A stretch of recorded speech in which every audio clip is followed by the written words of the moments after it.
Roland Martin. You probably say, come on, give me a break. Move on, guys. You're still in Houston this morning? Still in Houston, still in H-Town, my hometown. After giving the commissioner speech Saturday at Texas Southern University, I had a fabulous, fabulous time. They had 2 commencements, Tom, because they graduated more than 1,200 students, more than any other HBCU in the country. And you did both commencements? Yep, did both commencements. Did not give the same speech. Come on, I can't do that. Can't do two that. checks? 2 checks? 1 check. Okay. But it was a little bit more. Okay. Congratulations. So I had a good time, and then, of course, I surprised the 12:30 graduation because I had my man, Brian Courtney Wilson, who lives here in Houston, come out and sing a great work, his hit gospel song. And so I had a fabulous time there. Fabulous time. So shout out to President Lane and all the graduates at Texas Southern University. Congratulations, and I give them credit, Tom. They let the students stroll, but TSU got smart. They shortened the stage.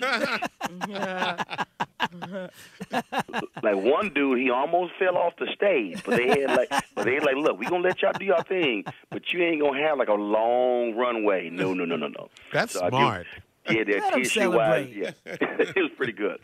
Folks, next Tuesday, huge day in the state of Georgia, where they will go to the polls to vote in both primaries, Republican and Democratic primary. Stacey Abrams, former state official, she is trying to become the first black governor in the history of Georgia, and she joins us on the phone right now. Stacey, how you doing? I'm well. Thank you for having me. So, according to polling data, that's polling, you're leading in this particular race, but I'm sure you are not banking on that. What are you focused on in these final 8 days before folks go to the polls on May 22nd? I'm absolutely focusing on turning voters out. We are ahead in the polls. Unfortunately, there has been some misleading attack ads that aren't working to switch people to my opponent, but they are working to suppress the vote. And that's the old playbook. When you're ahead in the polls, it's the next tactic.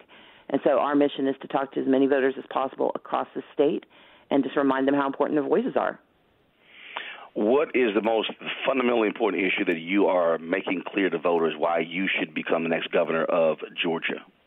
I am the most experienced, proven leader who has the capacity to win in the fall against the Republicans, because my campaign is focused on not pretending to be a Republican, but really building a coalition, a multiracial, multi-ethnic, statewide coalition, and I'm the only candidate who has the experience, the bold and detailed plans, and the capacity to help us lead a state that has, gives everyone the freedom and opportunity to thrive.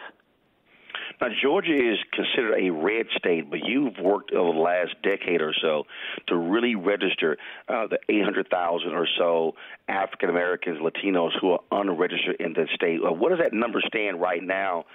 Because there's a sizable population of people of color who are eligible but not registered to vote. So we've registered directly through the New Georgia Project 200,000, 250,000, and other organizations have registered almost the same number combined, which means we're down to about 300,000 people who are unregistered but eligible. And Democrats lose elections by roughly 250,000 votes. That's not to say that every person of color who gets registered is a Democrat, but I believe Georgia is not a red state. We're just blue and confused. We haven't had... I like that. Yeah, we just haven't had candidates who are willing to stand on progressive principles, talk about issues like criminal justice reform, like expansion of access to health care, like small business access to capital. How do we build a state where every family can make choices to take care of themselves? That's what we're focusing on. And if you have that conversation with voters, I believe we can actually boost turnout rates and we can win. Obviously, you have to appeal. Let's say you go through the primary, let's say you win the primary, and you have to have a statewide appeal. What are you telling those white, rural, conservative voters in Georgia who others say have been voting against their economic interest in previous elections? I'm trying to have a conversation about educating bold and ambitious children, building a thriving and diverse economy, and making certain we have an effective government. But here's the difference. I'm not changing my message to appeal to conservatives. I'm having the same progressive conversation in the primary and in the general because I believe that's the right message. The extent to which we try to mediate our message to appeal to a group that disagrees with our values, we not only don't pick up those folks who don't agree with our values, we lose the people who do because they don't trust us anymore.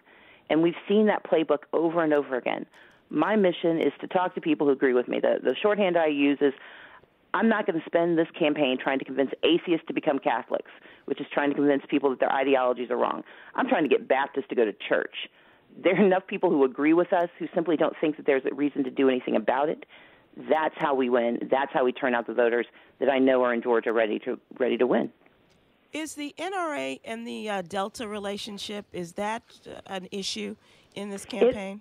It has been. My opponent has gotten a B rating from the NRA. She got it for a vote that law enforcement disagreed with, where they are now forced to put guns back on the streets after they've been confiscated.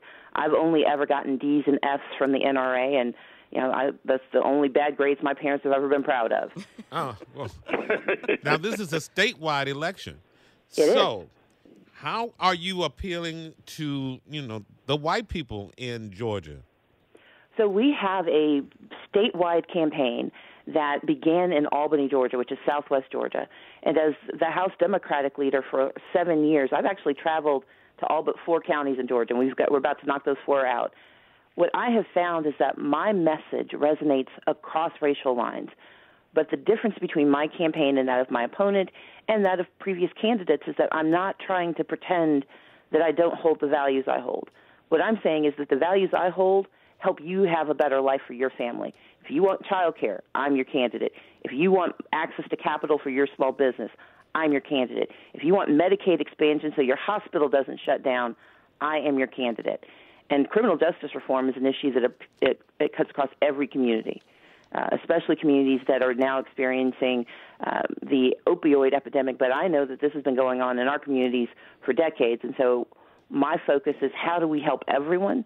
And to Roland's point, I don't want people voting against their interests, but I want them to understand how broad their interests are and that the progressive values that I bring solve their problems. Sybil and I have driven through Georgia.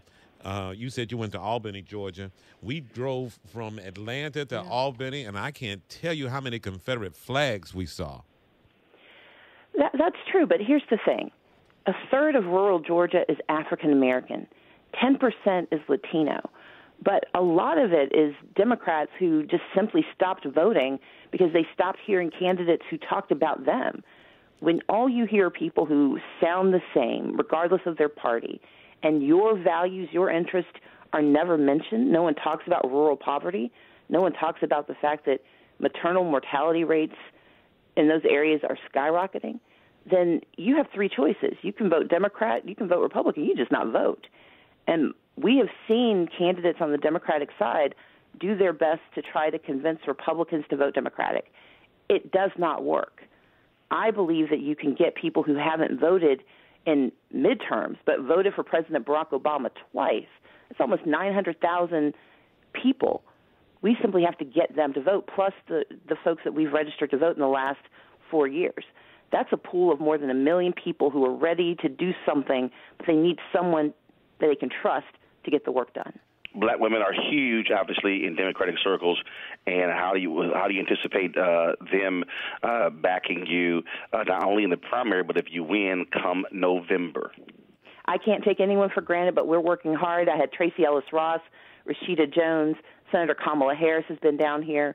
We are talking to everyone, but again, we are talking about the issues that matter, how black women have been the backbone of the Democratic Party, and how I will not take them for granted in the primary or the general. May 22nd, primary in Georgia. Stacey Abrams running for the Democratic side for governor. Stacey, thanks a lot. Thank you so much for having me. Governor Stacey and Mayor Keisha. I love it. I love it. Stacey with the E. Yeah.